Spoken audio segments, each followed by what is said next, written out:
خدا باپ کے زندہ اور جلال کلام میں سے زندگی برا کلام، رسولوں کے اعمال اس کا 26 باب 1 سے 32 آیت مبارکہ تک۔ اگرپا نے پالوس سے کہا، تجھے اپنے لیے بولنے کی اجازت ہے۔ پالوس ہاتھ بڑھا کر اپنا جواب یوں پیش کرنے لگا کہ اے اگرپا بادشاہ، جتنی باتوں کی یہودی مجھ پر نالش کرتے ہیں، آج تیرے سامنے ان کی جواب دہی کرنا اپنی خوش نصیبی جانتا ہوں، خاص کر اس لیے کہ تو یہودیوں کی سب رسموں اور مسلوں سے واقف ہے۔ بس میں منت کرتا ہوں کہ تحمل سے میری سن لے۔ سب یہودی جانتے ہیں کہ اپنی قوم کے درمیان اور یروشلم میں شروع جوانی سے میرا چال چلن کیسا رہا ہے، چونکہ وہ شروع سے مجھے جانتے ہیں۔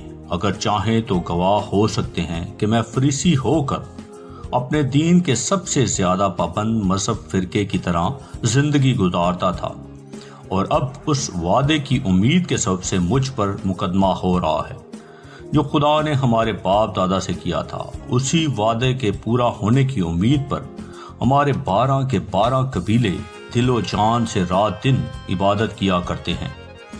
اسی امید کے سبب سے اے بادشاہ، یہودی مجھ پر نالش کرتے ہیں۔ جبکہ خدا مردوں کو جلاتا ہے تو یہ بات تمہارے نزدیک کیوں غیر معتبر سمجھی جاتی ہے؟ میں نے بھی سمجھا تھا کہ یسوع ناصری کے نام کی طرح طرح سے مخالفت کرنا مجھ پر فرض ہے، چنانچہ میں نے یروشلم میں ایسا ہی کیا، اور سردار کاہنوں کی طرف سے اختیار پا کر بہت سے مقدسوں کو قید میں ڈالا، اور جب وہ قتل کیے جاتے تھے تو میں بھی یہی رائے دیتا تھا، اور ہر عبادت خانے میں انہیں سزا دلا دلا کر زبردستی ان سے کفر کہلواتا تھا، بلکہ ان کی مخالفت میں ایسا دیوانہ بنا کہ غیر شہروں میں بھی جا کر انہیں ستاتا تھا۔ اسی حال میں سردار کاہنوں سے اختیار اور پروانے لے کر دمشق کو جاتا تھا۔ تو اے بادشاہ، میں نے دوپہر کے وقت راہ میں یہ دیکھا کہ سورج کے نور سے زیادہ ایک نور آسمان سے میرے اور میرے ہم سفروں کے گردا گرد آ چمکا۔ جب ہم سب زمین پر گرے پڑے تو میں نے عبرانی زبان میں یہ آواز سنی کہ اے ساؤل، تو مجھے کیوں ستاتا ہے؟ پینے کی آر پر لات مارنا تیرے لیے مشکل ہے۔ میں نے کہا، اے خداوند، تو کون ہے؟ خداوند نے فرمایا، میں یسوع ہوں جسے تو ستاتا ہے، لیکن اٹھ، اپنے پاؤں پر کھڑا ہو، کیونکہ میں اس لیے تجھ پر ظاہر ہوا ہوں کہ تجھے ان چیزوں کا بھی خادم اور گواہ مقرر کروں جن کی گواہی کے لیے تو نے مجھے دیکھا ہے، اور ان کا بھی جن کی گواہی کے لیے میں تجھ پر ظاہر ہوا کروں گا، اور میں تجھے اس امت اور غیر قوموں سے بچاتا رہوں گا جن کے پاس تجھے اس لیے بھیجتا ہوں کہ تو ان کی آنکھیں کھول دے، تاکہ اندھیرے سے روشنی کی طرف اور شیطان کے اختیار سے خدا کی طرف رجوع لائیں، اور مجھ پر ایمان لانے کے باعث گناہوں کی معافی اور مقدسوں میں شریک ہو کر میراث پائیں۔ اس لیے اے اگرپا بادشاہ، میں اس آسمانی رویا کا نافرمان نہ ہوا، بلکہ پہلے دمشقیوں کو، پھر یروشلم اور سارے ملک یہودیہ کے باشندوں کو اور غیر قوموں کو سمجھاتا رہا کہ توبہ کریں اور خدا کی طرف رجوع لا کر توبہ کے موافق کام کریں۔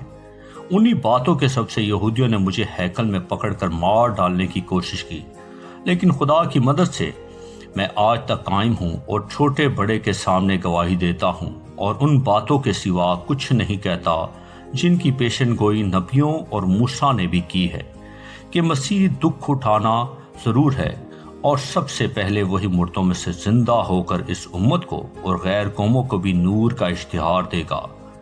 جب وہ اس طرح جواب دہی کر رہا تھا تو فستس نے بڑی آواز سے کہا، اے پالوس، تو دیوانہ ہے، بہت علم نے تجھے دیوانہ کر دیا ہے۔ پالوس نے کہا، اے فستس بہادر، میں دیوانہ نہیں بلکہ سچائی اور ہوشیاری کی باتیں کہتا ہوں۔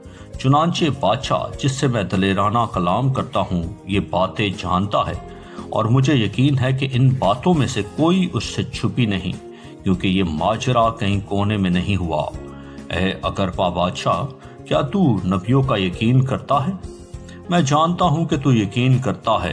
اگرپا نے پالوس سے کہا، تو تھوڑی ہی سی نصیحت کر کے مجھے مسیح کر لینا چاہتا ہے، پالوس نے کہا میں تو خدا سے چاہتا ہوں کہ تھوڑی سی نصیحت یا بہت سی، صرف تو ہی نہیں بلکہ جتنے لوگ آج میری سنتے ہیں میری مانند ہو جائیں سوائے ان زنجیروں کے۔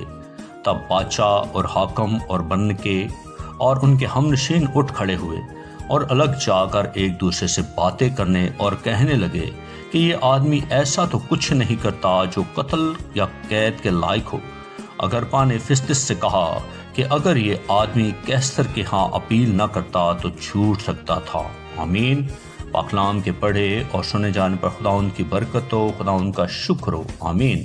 اس زندہ اور جلالی کلام کو زیادہ سے زیادہ شیئر کریں تاکہ لوگ سن کر برکت پائیں۔ آمین۔